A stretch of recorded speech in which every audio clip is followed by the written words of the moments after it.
اعوذ باللہ من الشیطان الرجیم بسم اللہ الرحمن الرحیم وبہ نستعین انہ خیر ناصر ومعین وصلی اللہ علی سیدنا محمد وآلہ الطیبین الطاہرین اللہم صلی علی محمد وآل محمد وعجل فرجہم۔ محترم ناظرین، ویورز، السلام علیکم ورحمۃ اللہ وبرکاتہ۔ ایک مرتبہ پھر آپ کی خدمت میں دروس کے سلسلے کو لے کر حاضر ہوئے ہیں کہ جس کا عنوان رکھا گیا ہے کہ ماہ رحمت میں پیغام رحمت۔ یقیناً اللہ تعالیٰ نے جس دین کا انتخاب ہمارے لیے کیا ہے اور جس کو اپنا آخری دین قرار دیا ہے، وہ دین ایک ایسا دین ہے کہ جس کے اندر اللہ تعالیٰ نے ہمیشہ ہمارے لیے آسانی کو مد نظر رکھا ہے۔ تمام تر سختیوں کو ہٹاتے ہوئے وہ چیزیں ہمارے لیے منتخب کی ہیں کہ جو ہمارے فائدے میں ہیں۔ آپ مثال لے لیں ماہ مبارک رمضان کی، کہ ماہ مبارک رمضان میں اللہ تعالیٰ نے ایک ایسی چیز ہمارے اوپر واجب قرار دی ہے کہ جو بظاہر کچھ وقت کے لیے، جس میں بھوک اور پیاس ہے، سختی ہے، ممکن ہے انسان اس کو برداشت کرنے میں کبھی کبھی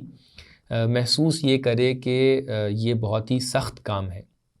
لیکن اللہ تعالیٰ نے اسی مہینے کو اتنا زیادہ بافضیلت قرار دیا ہے کہ جس میں اللہ تعالیٰ نے اس کو اپنی میزبانی کا عنوان دیا ہے۔ یعنی آپ بھوکے رہتے ہیں، پیاسے رہتے ہیں، آپ تکلیف برداشت کرتے ہیں، لیکن اس کا دوسرا جو پہلو ہے وہ یہ ہے کہ اسی بھوک اور پیاس سے اللہ تعالیٰ آپ کو ثواب دیتا ہے۔ اسی بھوک اور پیاس سے اللہ تعالیٰ آپ تمام لوگوں کو ایک دوسرے کے بارے میں کنسرنڈ بنا دیتا ہے۔ اسی بھوک اور پیاس کے درمیان اگر آپ ایک آیت تلاوت کرتے ہیں تو آپ کو پورے قرآن کا ثواب ملتا ہے۔ اس میں اگر آپ حتیٰ سوتے بھی ہیں تب بھی آپ کو ثواب نصیب ہوتا ہے۔ تو لہٰذا دیکھیں، وقتی طور پہ آپ کے لیے کوئی مشکل پیش آتی ہے، کوئی سختی پیش آتی ہے، لیکن at the end of the day آپ کے لیے یہ مشکل جو ہوتی ہے وہ فائدے میں بدل جاتی ہے۔ یہ بالکل اسی دوا کی طرح ہے کہ جب ایک ڈاکٹر آپ کو ایک دوا دیتا ہے، تو یہ دوا جب دیتا ہے تو آپ جب اس دوا کو لیتے ہیں، کھاتے ہیں، پیتے ہیں، تو یہ دوا کڑوی ہوتی ہے، ممکن ہے کبھی تکلیف دہ ہو، ممکن ہے کبھی آپ کے لیے باعث زحمت ہو، لیکن یہ دوا، اس دوا کا مقصد یہ نہیں ہے کہ آپ کو تکلیف پہنچائے، اس کا مقصد یہ نہیں ہے کہ آپ کو کوئی پریشانی پہنچائے، بلکہ یہ وقتی مشکل آپ کو ایک بہت ہی طولانی اور ایٹرنل فائدے تک کے پہنچا سکتی ہے۔ تو لہٰذا ممکن ہے دین کے اندر کچھ ایسے پہلو ہوں کہ جو آپ وقتی طور پہ جب ان کو دیکھتے ہیں آپ کو محسوس ہوتا ہے کہ نہیں، یہ وقتی طور پہ ہمارے لیے سخت ہے، ہمیں صبح اٹھنا پڑتا ہے نماز پڑھنے کے لیے، ہمیں جب ہم نماز پڑھتے ہیں تو جو ہمارے بدن کے اندر ہمارا پاور چلا جاتا ہے، ہماری اسٹرینتھ کم ہو جاتی ہے، یا ہم روزہ رکھتے ہیں تو ہمیں ایک طریقے سے اپنے بدن کا جو اس کی جو اسٹرینتھ ہے، اس کا جو پاور ہے وہ چلا جاتا ہے، اس کے اندر ہمیں تکلیف برداشت کرنی پڑتی ہے، ہم پانی نہیں پیتے ہیں، ہم کھانا نہیں کھاتے ہیں، لیکن یہ تمام تر وقتی جو پریشانیاں ہیں ان کا ایک فائنل نتیجہ ہے کہ جو ہمارے لیے بہت ہی فائدہ مند ثابت ہوتا ہے۔ تو لہٰذا اس عنوان کے ضمن میں، اس عنوان کے تحت آپ کے سامنے یہ سلسلہ شروع کیا گیا ہے کہ جس کے اندر انشاءاللہ میں آپ کے سامنے جو 5 جلسات آپ کی خدمت میں رہوں گا، اس کا پہلا عنوان جو ہے وہ ہے غیبت امام زمانہ سلام اللہ علیہ۔ آپ جانتے ہیں کہ اللہ تعالیٰ نے ہم تمام تر انسانوں کو ایک مقصد سے خلق کیا۔ اس مقصد تک کے پہنچنے کے لیے اللہ تعالیٰ نے ہمارے لیے کتب کا سلسلہ بھیجا اور ساتھ ہی ساتھ انبیاء اور اولیاء کا سلسلہ بھیجا۔ انبیاء اور اولیاء کا سلسلہ جاری رہا یہاں تک کہ آخری نبی حضرت محمد مصطفیٰ صلی اللہ علیہ وآلہ وسلم تشریف لائے۔ آپ اللہ تعالیٰ کے آخری نبی تھے، آپ کے لیے قرآن کے اندر خاتم النبیین کہا گیا ہے، اور ساتھ ہی ساتھ جس کتاب کو آپ تشریف لے کر آپ ساتھ میں اپنے لے کر آئے اس کا نام کتاب قرآن ہے۔ یہ تمام تر مجموعے اور یہ تمام تر زحمتیں جو اللہ تعالیٰ آپ کے لیے اٹھا رہا ہے، یہ کیوں ہیں؟ تاکہ آپ اس فائنل مقصد تک کے پہنچ پائیں کہ جو اللہ تعالیٰ نے آپ کی خلقت سے مقصود لیا تھا۔ اب اس خلقت تک کے، اس مقصود تک کے پہنچنے کے لیے، اس ہدف اور اس گول تک کے پہنچنے کے لیے اللہ تعالیٰ نے جہاں تمام تر انتظامات کیے، وہاں پر یہ بھی انتظام کیا کہ جب آخری نبی اس دنیا سے جا رہے ہیں تو ان کے جانے کے بعد یہ جو معاشرہ ہے، یہ جو عوام ہے، یہ بغیر کسی رہنما، بغیر کسی لیڈر کے بچ نہ جائے۔ ایسا نہ ہو کہ یہ گمراہ رہیں، ان کو نہ پتہ ہو کیا کرنا ہے کیا نہیں کرنا ہے، نہیں، اس سلسلے کو آگے بڑھاتے ہوئے اللہ تعالیٰ نے آخری نبی کے بعد 12 اماموں کی جانشینی رکھی۔ ان 12 اماموں کے نام رسول اکرم حضرت محمد مصطفیٰ صلی اللہ علیہ وآلہ وسلم نے خود ارشاد فرمائے، اور ان میں سے سب سے پہلے حضرت امیر کائنات علی ابن ابی طالب علیہ السلام کو جگہ جگہ بار بار اپنی رسالت کی شروعات سے اپنی زندگی اور اپنی حیات کے آخری لمحات تک کے رسول خدا نے یہ کوشش کی کہ سب لوگوں کو یہ بتا سکیں کہ تمہارے لیے میرے جانے کے بعد جو جانشین ہیں، امام ہیں، خلیفہ ہیں، وہ علی ابن ابی طالب علیہ السلام ہیں۔ تو لہٰذا یہ بار بار بات اس لیے بیان کی جا رہی تھی کیونکہ مسلمان جو ہیں ان کے درمیان یقیناً سب کے سب مخلص نہیں ہیں۔ بہت سے لوگ ایسے ہیں کہ جو بظاہر تو مسلمان ہیں لیکن وہ دل سے منافق ہیں۔ بہت سے لوگ ایسے ہیں کہ جو سادہ لوح ہیں، ان کو نہیں پتہ ہے کس طرف جانا ہے۔ تو لہٰذا بار بار اس بات پہ اصرار تھا، جس چیز سے رسول خدا ڈر رہے تھے وہی چیز آخر میں ہوئی کہ آپ کے جانے کے بعد اسلام کے راستے کو تھوڑا سا منحرف کرنے کی کوشش کی گئی۔ حالانکہ اگر ائمہ طاہرین علیہ السلام نہ ہوتے تو یہ دین اور زیادہ منحرف ہو جاتا، لیکن آپ نے دور رہتے ہوئے بھی، منصب کے اوپر نہ ہوتے ہوئے بھی، ائمہ طاہرین علیہ السلام نے ہمیشہ دین اسلام میں جو صحیح اس کا راستہ تھا اس کو اشور کیا۔ حالانکہ اگر آپ خود منصب پر ہوتے، ائمہ طاہرین علیہ السلام خود منصب پر فائز ہوتے تو یقیناً وہ ترقیاں کہ جو مد نظر تھیں وہ ہم لوگ کے سامنے ہوتی۔ اب یہ سلسلہ امیر کائنات علی ابن ابی طالب علیہ السلام سے شروع ہوا، پھر امام حسن، پھر امام حسین، پھر امام زین العابدین علیہ السلام، پھر امام محمد باقر، پھر امام جعفر الصادق، پھر امام موسیٰ کاظم، پھر امام علی الرضا علیہ السلام، اس کے بعد پھر امام محمد تقی، پھر امام علی النقی، پھر امام حسن عسکری علیہ السلام تشریف لائے۔ لیکن یہ سلسلہ جتنا جتنا آگے گیا کچھ چیزیں دیکھنے کو ملیں۔ وہ یہ تھا کہ جتنے بھی مرحلے گزرے، جتنے زمانے آئے، ان سب کے اندر امامان معصوم جو تھے، ائمہ طاہرین جو تھے، ان کا جو منصب تھا، حقیقی منصب، اس کو وہ منصب ان تک کے پہنچنے نہیں دیا گیا۔ لیکن ائمہ طاہرین نے اپنی کاوشیں جاری رکھیں، اپنی کوششیں جاری رکھیں، لیکن جو مقصد تھا کہ ائمہ طاہرین پورے سماج کی ایک طریقے سے جو گارجنشپ ہے، جو اس کی لیڈرشپ ہے، اس کو اپنے ہاتھ میں رکھیں اور اس طریقے سے سماج کو اور جامعے کو آگے بڑھائیں، وہ مکمل طور پہ جاری نہیں ہو پایا، نافذ نہیں ہو پایا۔ ایک چیز اور بھی دیکھنے کو ملی، وہ یہ تھی کہ جب دشمن اپنے ہتھ کنڈے نہیں نافذ کر پا رہے تھے اپنے کام کو، اور اپنے دسیسے اور اپنی کانسپریسیز کو صحیح طریقے سے لوگوں تک کے نہیں پہنچا پا رہے تھے، تو جب ان کے پاس کوئی راستہ نہیں بچتا تھا تو وہ ائمہ طاہرین سے اپنی دشمنی کی خاطر آ کر ان کو شہید کر دیا کرتے تھے۔ اب یہ شہادت کا سلسلہ کچھ اس طریقے سے ہے کہ مختلف روایتوں میں آیا ہے کہ ہم اہل بیت میں سے وما منا الا شہید او مسموم، کہ ہم میں سے کوئی بھی ایسا نہیں ہے کہ جو یا مسموم نہ ہوا ہو یا شہید نہ ہوا ہو۔ یعنی دشمنوں نے جب دیکھا کہ ان کا کوئی راستہ صحیح نہیں بیٹھ رہا ہے، جب ان کی کوئی بات صحیح نہیں بیٹھ رہی ہے، تو انہوں نے آخری چیز کیا اپنائی کہ اماموں کو شہید کرنا شروع کر دیا۔ اب بہرحال یہ شہید کرنے کا سلسلہ، یہ زندان میں ڈالنے کا سلسلہ، یہ مسموم کرنے کا سلسلہ، یہ نظر بند کرنا اور بندشوں کا سلسلہ جاری رہا، یہاں تک کہ 11ویں امام تشریف لائے، اور وہ بھی تمام تر بندشوں میں، تمام تر آپ کہہ سکتے ہیں محدودیتوں میں اور لمیٹیشنز کے اندر انہوں نے اپنی زندگی بسر کی۔ پھر اللہ تعالیٰ نے یہ ارادہ کیا کہ اب امام عسکری کے بعد سے جو 12ویں امام، آخری امام ہیں، جو خاتم الاوصیاء ہیں، ان کو پھر غیبت میں لے کے چلے جائیں۔ اب یہاں سے سوال اٹھتا ہے کہ یہ غیبت ہے کیا، اور یہ غیبت جو ہے اس کے فوائد کیا ہیں، اس کا تصور کیا ہے؟ تو آپ کے سامنے اسی بات کو انشاءاللہ ایک حد تک کے تفصیل سے آپ کے سامنے بیان کرنا ہے۔ سب سے پہلے دیکھتے ہیں کہ غیبت کیا چیز ہے۔ دیکھیے، غیبت یہ ہے کہ غیبت کے 3 تصور پیش کیے جاتے ہیں۔ پہلا تصور یہ ہے کہ غیبت کے اندر جس شخص کے متعلق غیبت کی بات ہو رہی ہے وہ بالکل لوگوں کے درمیان میں سے غائب ہو جائے، یعنی اگر وہ اس وقت ہمارے سامنے بیٹھا ہوا بھی ہو پھر بھی ہم اس کو دیکھ نہ پائیں۔ جس طریقے سے جنات ہوا کرتے ہیں، جس طریقے سے فرشتے ہوا کرتے ہیں، اس طریقے سے کسی شخص کو اس طریقے کی غیبت سے اللہ تعالیٰ نظروں سے اوجھل کر دے۔ یعنی اب اس کو دیکھ بھی نہ پائیں۔ مثال کے طور پہ فرض کیجئے کہ جناب عیسیٰ جب اس دنیا میں ان کو سولی پر چڑھایا جا رہا تھا یا ان کو صلیب پر چڑھایا جا رہا تھا، تو اللہ تعالیٰ نے کہا کہ اللہ تعالیٰ نے ان کو بل رفعہ اللہ الیہ، اللہ تعالیٰ نے ان کو ان لوگوں کے درمیان میں سے اٹھا لیا۔ تو یہاں پر اٹھانے کا تصور تقریباً اسی کے مانند ہے کہ لوگ ان کو پھر دیکھ نہیں پا رہے تھے۔ ایک دوسرا تصور یہ ہے کہ غیبت جو ہے وہ اس طریقے سے ہوتی ہے کہ لوگوں کے درمیان وہ شخص رہتے ہیں، لیکن ان کی پہچان جو ہوتی ہے، جو ان کا عنوان ہوتا ہے، جو ان کے بارے میں یہ ہوتا ہے کہ وہ فرض کیجئے امام وقت ہیں، ان تمام چیزوں کو لوگوں کی نظروں سے، ان کے اذہان سے اللہ تعالیٰ چھپا دیتا ہے۔ تو لہٰذا وہ شخص ہم لوگ کے سامنے بیٹھے ہوتے ہیں۔ اب فرض کیجئے اسی کمرے میں اگر ایک فرد بیٹھے ہوئے ہیں اور اگر فرض کیجئے کہ وہ وقت کے امام ہیں، تو ہم ان کو دیکھ رہے ہیں، ان سے بات کر رہے ہیں، ہم یہ سوچ رہے ہیں کہ وہ ایک عام شخص ہیں، لیکن وہ وقت کے امام ہوا کرتے ہیں۔ اور تیسرا تصور جو پیش کیا گیا ہے یہ ان دونوں کا امتزاج ہے کہ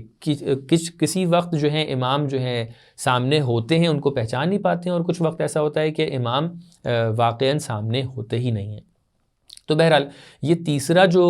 قول ہے، تیسرا تصور جو پیش کیا گیا ہے، یہ سب سے زیادہ رائج تصور ہے، یعنی علماء اس کو زیادہ پسند کرتے ہیں کہ اللہ تعالیٰ نے اپنے اختیار سے، اپنے کہہ سکتے ہیں کہ اپنی قدرت سے اللہ تعالیٰ نے یہ اختیار امام کو دیا ہے کہ وہ جب چاہیں تو لوگوں کے درمیان رہیں بھی اور لوگ ان کو نہ پہچان پائیں، اور ساتھ ہی ساتھ وہ دوسرا اختیار۔ اسی لیے ہمیں ملتا ہے کہ بہت سارے ایسے لوگ کہ جنہوں نے امام وقت سے شاید ملاقات کی ہے، اور بعد میں آ کر ان کو یہ احساس ہوا ہے کہ جن سے ان کی ملاقات ہوئی تھی وہ امام وقت تھے، تو جب تک کہ وہ سامنے رہتے تھے تب تک کہ وہ ان کو نہیں پہچان پاتے تھے۔ بعد میں جا کے ان کو یہ احساس ہوتا تھا کہ جن شخص سے وہ مل کر آئے ہیں وہ وقت کے امام تھے۔ تو لہٰذا یہ بات ہمارے لیے واضح ہو گئی کہ غیبت کا تصور کچھ اس طریقے سے ہے کہ امام ہمارے درمیان ہیں۔ امام ایسا نہیں ہے کہ ہمارے درمیان نہیں ہیں، ہماری مدد نہیں کرتے ہیں، نہیں، جس طریقے سے گزشتہ ائمہ تمام لوگوں کی مدد کیا کرتے تھے، ان کے پاس جایا کرتے تھے، یتیموں کے پاس جایا کرتے تھے، غریبوں کے پاس جایا کرتے تھے، اور تمام تر رہنمائی کیا کرتے تھے، امام وقت بھی تمام تر یہ کام انجام دے رہے ہیں، لیکن ہم ان کو پہچان نہیں پا رہے ہیں۔ وہ ایک ناشناس انسان کی طرح آتے ہیں کہ جن کو کوئی پہچانتا نہیں ہے۔ کیسے امام علی علیہ السلام یا امام حسن علیہ السلام یا امام حسین علیہ السلام جب یتیموں کی مدد کرنے کے لیے جاتے تھے تو کبھی بھی جا کر ان سے یہ نہیں بتاتے تھے کہ میں کون ہوں۔ بہت سے وقت یہ ہوتا تھا کہ جن کے پاس جا رہے ہیں وہ اعتراض کرتے تھے کہ حکومت تو امام علی علیہ السلام کی ہے، لیکن آپ آ کر مدد کر رہے ہیں، اور پھر بھی امام اپنا نام نہیں بتاتے تھے۔ تو لہٰذا یہاں سے یہ بات واضح ہوتی ہے کہ امام درمیان ہم ہی لوگوں کے درمیان ہیں۔ اسی لیے امام کے لیے جو حدیثوں میں تصور آیا ہے وہ اس طریقے سے آیا ہے کہ امام بادلوں کے پیچھے چھپے ہوئے سورج کے مانند ہیں۔ سورج جب بادلوں کے پیچھے چھپ جاتا ہے تو اس کی کرنیں پھر بھی رہتی ہیں، روشنی جو انسانوں کو مل رہی ہوتی ہے دنیا میں وہ پھر بھی موجود رہتی ہے، لیکن وہ مکمل طور پہ سمجھ نہیں پاتے ہیں کہ یہ روشنی کہاں سے آ رہی ہے۔ بہرحال اگر سمجھ بھی پاتے ہیں تب بھی سورج سامنے دکھ نہیں پا رہا ہوتا ہے۔ تو لہٰذا امام کا تصور، ان کی غیبت کا تصور کچھ اس طریقے سے پیش کیا گیا ہے۔ اب یہ غیبت کہاں سے شروع ہوئی، یہ ایک بہت ہی اختلافی مسئلہ بھی ہے مسلمانوں کے درمیان، کیونکہ آپ جانتے ہیں کہ مسلمانوں کے درمیان یہ جو تصور ہے، یا میں کہوں کہ دنیا کے تمام ادیان کے اندر امام مہدی یا ایک ایسے فرد کے جو آخر الزمان میں تشریف لائیں گے اور پوری دنیا کو نجات دیں گے، ایسے فرد کا تصور پہلے سے موجود ہے۔ اب مختلف ادیان میں کوئی کچھ نام دیتا ہے، کوئی مسائنزم کہتا ہے، کوئی سوشیانٹ کہتا ہے، وغیرہ وغیرہ۔ تو اسلام کے اندر یہ عقیدہ بہت ہی واضح طور پہ موجود ہے کہ پیغمبر اکرم صلی اللہ علیہ وآلہ وسلم کے جانشینوں میں سے ایک آخری جانشین ہے کہ جن کا نام پیغمبر اکرم کے نام پر ہے، جن کی کنیت پیغمبر اکرم کی کنیت پر ہے، اور وہ آئیں گے اور آخر الزمان میں ایک ایسی حکومت کی تشکیل دیں گے کہ جو تمام تر ظلم کو ختم کر کے عدل اور انصاف کو دنیا بھر میں بھر دیں گے۔ تو لہٰذا یہ تصور بہت اچھے سے، بہت ہی کہہ سکتے ہیں تفصیل سے ہماری کتب کے اندر موجود ہے، لیکن اختلاف اس بات پر ہے کہ کیا وہ آخری فرد کے جن کو ہم لوگ مہدی عجل اللہ تعالی فرجہ شریف کہتے ہیں، اور اہل سنت حضرات بھی مہدی کہتے ہیں، کیا وہ آ چکے ہیں، ان کی ولادت ہو چکی ہے، یا ان کی ولادت نہیں ہوئی ہے؟ تو لہٰذا اسلام کے اندر کلی طور پہ اجمالی طور پہ یہ دو تصور پائے جاتے ہیں، یا ان کی ولادت ہو گئی ہے یا ان کی ولادت نہیں ہوئی ہے۔ اگر ان کی ولادت ہو گئی ہے تو یہ تقریباً اہل تشیع اور مذہب اہل بیت علیہ السلام اس بات کا عقیدہ رکھتے ہیں، اور ان کے مد مقابل مذہب اہل تسنن ہے کہ جو اس عقیدے کے حامل ہیں کہ ان کی ولادت ابھی تک کے نہیں ہوئی ہے۔ اب یہ اپنے آپ میں ایک ڈسکشن ہے کہ کیا یہ عقیدہ مستدل ہے یا یہ عقیدہ ایک مت ہے یا خالی ایک کہہ سکتے ہیں ازمپشن ہے۔ عقائد اہل تشیع جو ہیں وہ مستدل طور پہ اس کے لیے روایات موجود ہیں، تاریخی شواہد موجود ہیں کہ امام عسکری علیہ السلام نے اپنے بیٹے کو اپنے قریبی اصحاب کو دکھایا ہے باقاعدہ، اور آپ کی ولادت کے حوالے سے شاہد ہیں، آپ کی جو پھوپھی ہیں وہ موجود ہیں، آپ کی والدہ ہیں۔ لیکن جو اہل تسنن کا عقیدہ ہے وہ عقیدہ بہت حد تک کہ محسوس ایسا ہوتا ہے کہ مستدل نہیں ہے، اور جو ہماری تحقیق ہے کہ جو مختلف جگہوں کے اوپر بھی پیش کی گئی ہے، اس میں ہم نے عرض کیا ہے کہ اہل تسنن کے درمیان 300 سے زائد علماء، 300 سے زیادہ علماء ایسے ہیں کہ جنہوں نے امام مہدی عجل اللہ تعالی فرجہ شریف کی ولادت کا اقرار کیا ہے۔ اور ہمارا ماننا یہ ہے کہ اہل تسنن کے اندر جو یہ عقیدہ پایا جاتا ہے یہ ایک متھ کے طور پر ہے کہ جس کو ابن تیمیہ نے پیش کیا تھا۔ ابن تیمیہ کون؟ کہ جو وہابیت فکر کا فاؤنڈر ہے۔ یہ جو محمد بن عبد الوہاب تھا، اس نے اور ابن تیمیہ نے آ کر وہابیت فکر کو، یہ تکفیری فکر کو، اس کی بنیادیں رکھی تھیں، اور اس وقت بنیادیں جب وہ رکھ رہے تھے تو اس وقت ان لوگوں نے بہت سارے عقیدوں کو منہدم کرنے کی کوشش کی تھی۔ ان میں سے ایک عقیدہ یہ تھا، ظاہر سی بات ہے ہر ایک ظالم حاکم جو ہوتا تھا وہ اپنے آپ کو امام مہدی کے تصور سے جب سوچتا تھا تو امام مہدی کو وہ اپنا ایک تھریٹ مانتا تھا کہ اگر میں یہ کہہ دوں کہ امام مہدی ولادت پا چکے ہیں یا اس دنیا میں ہیں تو وہ ایک طریقے کی تھریٹ ہے میرے لیے، تو لہٰذا وہ لوگ انکار کیا کرتے تھے۔ یہ پہلے بھی تاریخ میں ہمیں دکھائی پڑتا ہے، انشاءاللہ کچھ تذکرے آپ کے سامنے پیش کریں گے۔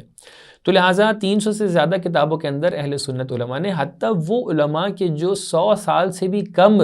وقت میں اس وقت موجود تھے کہ جس وقت امام مہدی عجل اللہ تعالی فرجہ شریف کی ولادت ہوئی ہے سن 255 میں، یعنی سن 255 سے 355 100 سال کی عمر میں، لیکن 340 کے اندر جو ہیں علماء نے اپنی کتابوں کے اندر اس بات کا تذکرہ کیا ہے کہ امام مہدی کی ولادت ہو چکی ہے۔ تو لہٰذا اب یہ بات کہ دو فرقے پائے جا رہے ہیں اسلام کے اندر، یہ ایک فرقہ یا ایک عقیدہ جو ہے امام مہدی کی ولادت کو مانتا ہے، وہ عقیدہ پوری طریقے سے مستدل ہے۔ دوسرا عقیدہ جو ہے کہ امام مہدی اجل اللہ تعالیٰ فرجہ شریف کی ولادت ابھی نہیں ہوئی ہے، وہ عقیدہ ایک طریقے سے مذبذب ہے، اس کے جو بیسز ہیں مدلل اور مستند نہیں ہیں، اوتھینٹک یہ عقیدہ نہیں ہے۔ تو اب ہم لوگ پڑھتے ہیں اس بات کی طرف کہ کیسے یہ غیبت وجود میں آئی اور کس زمانے سے یہ غیبت شروع ہوئی۔ تو اب جیسا کہ آپ نے دیکھ لیا کہ وہ لوگ کہ جو عقیدہ رکھتے ہیں، صحیح عقیدہ رکھتے ہیں کہ امام مہدی کی ولادت ہو چکی ہے، وہ اس بات کا عقیدہ رکھتے ہیں کہ سن 255 ہجری میں امام مہدی کی ولادت ہوئی، اور پھر سن 255 سے 260 ہجری تک کے جب ہم پہنچتے ہیں تو کیا دیکھتے ہیں کہ امام عسکری علیہ السلام کی شہادت ہو جاتی ہے۔ تو یہ 5 سال کی مدت جو آپ دیکھ رہے ہیں، یعنی امام مہدی 5 سال کی عمر میں تھے کہ جب امام عسکری علیہ السلام کی شہادت ہو جاتی ہے۔ تو اب علماء جو عقیدہ رکھتے ہیں کہ ولادت ہو چکی ہے، وہ اس بات کا عقیدہ رکھتے ہیں، اکثریت اور میجورٹی اس بات کا عقیدہ رکھتی ہے کہ سن 260 سے غیبت کا زمانہ شروع ہو جاتا ہے۔ اب یہ جو غیبت کا زمانہ شروع ہوتا ہے یہ 2 حصوں پہ تقسیم ہوتا ہے۔ ایک وہ غیبت ہے کہ جس کو غیبت صغریٰ کہا جاتا ہے، ایک وہ غیبت ہے جس کو غیبت کبریٰ کہا جاتا ہے۔ غیبت صغریٰ یعنی چھوٹی غیبت، غیبت کبریٰ یعنی بڑی غیبت۔ غیبت صغریٰ سن 260 سے 260 سے شروع ہوتی ہے اور سن 329 تک کے کنٹینیو ہوتی ہے، اور سن 329 سے آنورڈز آج تک کے غیبت کبریٰ جاری ہے۔ اب آپ کہیں گے ان کے درمیان فرق کیا ہے؟ دونوں میں جب امام سامنے نہیں ہے، امام تک کے کسی کے رسائی نہیں ہے۔ اب بہت ساری باتیں بیچ میں ہیں جن کو میں بیان نہیں کر رہا ہوں، امید ہے کہ آپ لوگ تاریخی کتب کی طرف جا کر ان ساری ڈیٹیلز کو پڑھ لیں گے کہ وہ سچویشن جو اس وقت موجود تھی، جس وقت غیبت کا تصور پیش آیا، کہ جو میں انشاءاللہ ابھی جب آپ کے سامنے فلسفے غیبت کو بیان کروں گا تو اس کے اندر ایک اشارہ اس کی طرف کروں گا۔ تو پہلے ہم لوگ مفہوم کو سمجھ لیتے ہیں، تصور کو سمجھ لیتے ہیں کہ کانسیپٹ غیبت صغریٰ کا یہ ہے کہ ان کے درمیان ایک تو فرق یہ ہے کہ ایک غیبت چھوٹی غیبت ہے، 70-69 سال کی ہے، اور ایک غیبت اتنی ہے کہ تقریباً 1000 سال ہو رہے ہیں۔ تو فرق ایک تو یہ ہو گیا۔ دوسرا فرق یہ ہے کہ غیبت صغریٰ کے اندر امام اپنے چاہنے والوں سے، اپنے شیعوں سے، اپنے پیروکاروں سے رابطے میں تھے ایک واسطے کے ذریعے سے۔ آپ کو پتہ ہے کہ نواب اربعہ نام کے افراد ہوا کرتے تھے۔ یہ نواب اربعہ وہ نواب تھے، یعنی وہ نائب تھے، وہ افراد تھے، وہ ریپریزنٹیشنز تھے کہ جن کے ذریعے سے امام کیا کرتے تھے، لوگوں سے رابطے میں رہتے تھے، کانٹیکٹ میں رہتے تھے۔ مثال کے طور پہ فرض کیجئے کہ مجھے کوئی بات آپ تک کے پہنچانی ہے، میں ڈائریکٹلی بات کرنے کے بجائے کسی ایک فرد کو اناؤنس کر دوں کہ میں جتنی بھی باتیں ان کے ذریعے سے پہنچاؤں گا وہ ساری کی ساری باتیں صحیح ہیں۔ اچھا، یہ بات بھی غور کرنے والی بات ہے کہ نواب یعنی نائبین صرف 4 نہیں تھے، ان کے علاوہ بھی تھے، لیکن یہ 4 ایسے تھے کہ جو ہر چیز ان کے انڈر میں ہوا کرتی تھی، جن کے نام کافی مشہور ہیں۔ عثمان بن سعید ان کے سب سے پہلے ہیں، جو سب سے پہلے نائب ہوا کرتے تھے، پھر ان کے بیٹے محمد بن عثمان ہیں، پھر اس کے بعد حسین بن روح ہیں، اس کے بعد پھر علی بن محمد سمری ہیں یا سمری۔ تو یہ 4 نائبین ہوا کرتے تھے کہ جو امام اور لوگوں کے درمیان واسطہ تھے، لہٰذا جو بھی بات امام کو کہنی ہوتی تھی وہ ان کے ذریعے سے کہلواتے تھے، اور جو بھی بات لوگوں کو امام تک کے پہنچانی تھی، سوالات تھے وغیرہ وغیرہ، وہ ان لوگوں کے ذریعے سے امام تک کے پہنچاتے تھے۔ آپ کے لیے بات بالکل واضح ہو سکتی ہے کہ امام نہیں چاہتے تھے کہ وہ اپنی جگہ کو معین کریں کہ وہ کہاں پر رہتے ہیں، کون شخص ہیں، ان کی پہچان کیا ہے، اس لیے امام ایک شخص کو واسطہ بناتے تھے، ان کے ذریعے سے سب تک کے اپنا پیغام پہنچاتے تھے۔ اب یہاں سے جب ہم لوگ کو پتہ چل گیا کہ غیبت صغریٰ اور کبریٰ کا فرق یہ ہے کہ صغریٰ میں امام نے ان 4 لوگوں کو اپنا ریپریزنٹیٹو بنایا تھا، لیکن جب غیبت کبریٰ شروع ہوئی تو وہاں سے پھر کوئی اور، یعنی وہ جو علی بن محمد سمری تھے، ان کے ذریعے سے امام نے کہا کہ اب تمہارے بعد کوئی میرا نائب نہیں بنے گا، اور اب غیبت کا طولانی سلسلہ شروع ہو رہا ہے کہ جس میں جو ہے پھر اس کے بعد سے کوئی بھی نائب نہیں بنتا ہے، اور تب سے آج کے زمانے تک کے امام زمانہ پردے غیبت میں ہے۔ یہاں پر یہ جاننا بہت ضروری ہے کہ غیبت کا مسئلہ ایسا نہیں ہے کہ امام زمانہ سے شروع ہو رہا ہے، ہاں آفیشلی آپ دیکھیں گے تو ایسا ہی ہو رہا ہے، لیکن یہ جو وکیلوں کے ذریعے سے یا ریپریزنٹیٹیوز کے ذریعے سے لوگوں تک کے تعلق رکھنا، ان سے کانٹیکٹ میں رہنا، یہ پہلے بھی ہو چکا ہے۔ امام کاظم علیہ السلام کے زمانے میں یہ شبکہ وکلا بنا، یعنی یہ جو پوری کی پوری نیٹ ورکنگ تھی وکلا کی، وہ امام کاظم علیہ السلام کے زمانے میں بن چکی تھی۔ اور اس زمانے سے، کیونکہ امام کاظم علیہ السلام سے وہ دور شروع ہوتا ہے کہ جہاں سے امام زندان میں ہیں۔ اس سے پہلے امام سجاد علیہ السلام زندان میں تھے، لیکن وہ ایک بہت ہی مختصر وقت تھا اس ٹائم کے اوپر، جو ہے بہت ہی مختصر وقت کے اندر امام پھر آزاد ہو گئے تھے۔ لیکن امام کاظم علیہ السلام کے زمانہ وہ ہے کہ اس کے بعد سے کافی عرصے تک کے امام زندان میں یعنی قید میں رہتے ہیں، اور اس کے بعد امام رضا علیہ السلام بھی اگر ہیں تو ان کو نظر بند کیا جاتا ہے، پھر باقی والے امام بھی ایک حد تک کہ اپنے گھر کے اندر قید میں رہتے تھے۔ تو لہٰذا ایک سلسلہ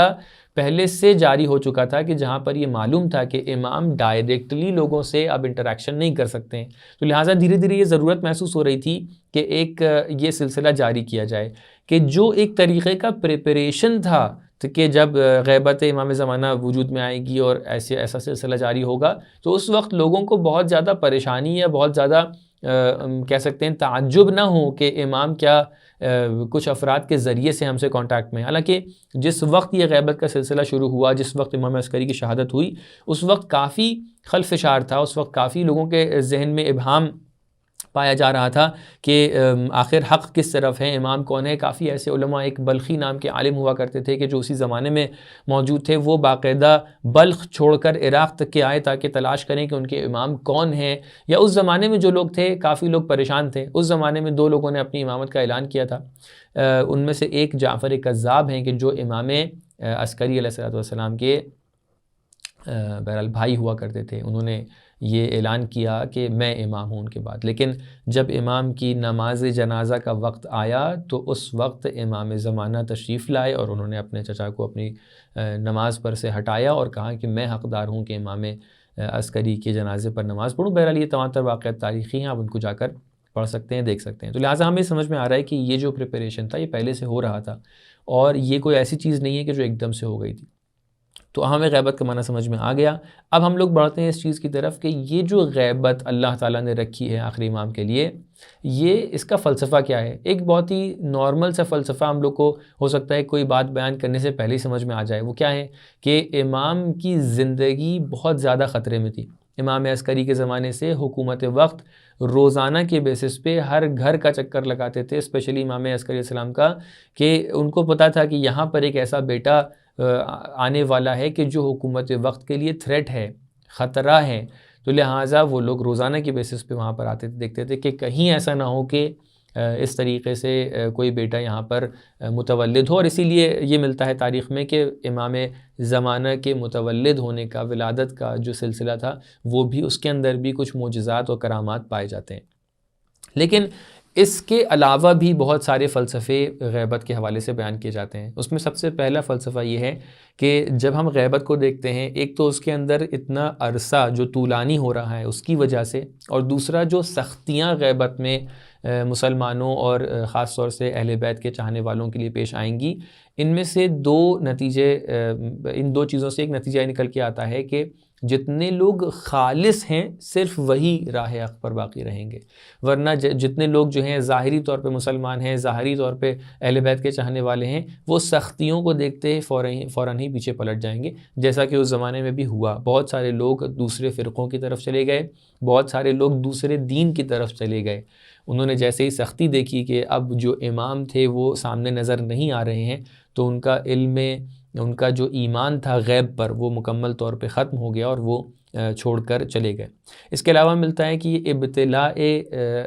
الہی جو اللہ تعالیٰ کا امتحان ہے، اس کے حوالے سے کئی روایتیں ہمیں ملتی ہیں، جیسے کہ جابر جعفی جو ہیں امام باقر علیہ السلام سے اس طریقے سے کہتے ہیں کہ آپ کا فرج کب ہوگا، کب جو ہیں آپ ظہور کریں گے۔ تو یعنی ان کا مقصد یہ ہے کہ آخری امام کب ظہور کریں گے، تو آپ فرماتے ہیں کہ ہیہات ہیہات لا یکون فرجنا حتی تغربلوا ثم تغربلوا ثم تغربلوا یقولها ثلاثا حتی یذہب اللہ تعالی الکدر ویبقی الصفو۔ امام فرماتے ہیں کہ یہ سلسلہ جاری رہے گا یہاں تک کہ تمہیں بار بار پرکھا جائے گا، اور تمہارے درمیان میں جتنے بھی کہہ سکتے ہیں کہ آپ آل فال لوگ ہیں جن کا ایمان بہت زیادہ مضبوط نہیں ہے، جن کے اندر برائی پائی جاتی ہے، وہ سب کے سب چلے جائیں گے، اللہ تعالیٰ ان کو لے جائے گا، ان کو ہٹا دے گا۔ صرف صراط مستقیم پر کون بچیں گے کہ جو خالص ایمان رکھنے والے ہیں۔ تو لہٰذا یہ ایک فائدہ بتایا گیا ہے، حکمت بتائی گئی ہے۔ آپ سمجھ سکتے ہیں کہ فلسفہ اور حکمت جو ہیں اور فائدے جو ہیں، یہ دونوں ایک دوسرے سے بہت زیادہ کنیکٹڈ ہیں۔ اور دوسرا فائدہ اور دوسری جو حکمت بتائی گئی ہے وہ یہ ہے کہ اللہ تعالیٰ اتمام حجت کرنا چاہتا ہے تمام افراد کے اوپر۔ بہت سارے ایسے لوگ ممکن ہیں ائمہ طاہرین علیہ السلام کے زمانے میں بھی تھے اور ان کے بعد بھی آئے کہ جنہوں نے یہ دعویٰ کیا کہ ہم یہ کام کر سکتے ہیں، ہم مثال کے طور پہ اللہ تعالیٰ کے دین کو، اس کی رہبری کو ہاتھ میں لے سکتے ہیں وغیرہ وغیرہ، لیکن اللہ تعالیٰ یہ چاہتا تھا کہ اتمام حجت ہو جائے، تمام تر محنتیں ہم لوگ اپنی طرف سے کر لیں، لیکن تمام تر اچھائیوں کے باوجود جب ہم اس نتیجے تک کہ نہ پہنچ پائیں کہ جو اللہ تعالیٰ نے مد نظر رکھا ہے، تب ہم آ کر جو ہے صرف اور صرف امام وقت کی بنسبت اپنی لو لگائیں اور اپنی امید رکھیں کہ امام آئیں گے تبھی آ کر اس دنیا میں عدل اور انصاف عام ہوگا۔ تیسرا جو فلسفہ بیان ہوتا ہے وہ یہ ہے کہ اللہ تعالیٰ کی یہ ایک سنت الہی رہی ہے، اللہ تعالیٰ نے یہ ایک بہرحال اپنی ایک خاص طریقہ کار اللہ نے رکھا ہے کہ وہ کچھ وقت کے بعد اپنے اولیاء کو، اپنی حجج الہی کو لوگوں کے درمیان سے کیا کر دیتا ہے؟ غائب کر دیتا ہے۔ آپ کے سامنے جناب موسیٰ کا واقعہ ہے کہ جو وہ اپنی قوم کے درمیان میں سے سفر کر کے چلے جاتے ہیں، غائب ہو جاتے ہیں کہ میں کچھ دنوں تک کے تمہارے درمیان نہیں رہوں گا، اپنا ایک نائب بنا دیتے ہیں، جیسے کہ امام زمانہ نے کچھ نائبوں کو اپنے لیے قرار دیا۔ حتیٰ غیبت کبریٰ کے لیے بھی ایسا نہیں ہے کہ امام نے بغیر نائب کے ہم لوگوں کو چھوڑ دیا ہے۔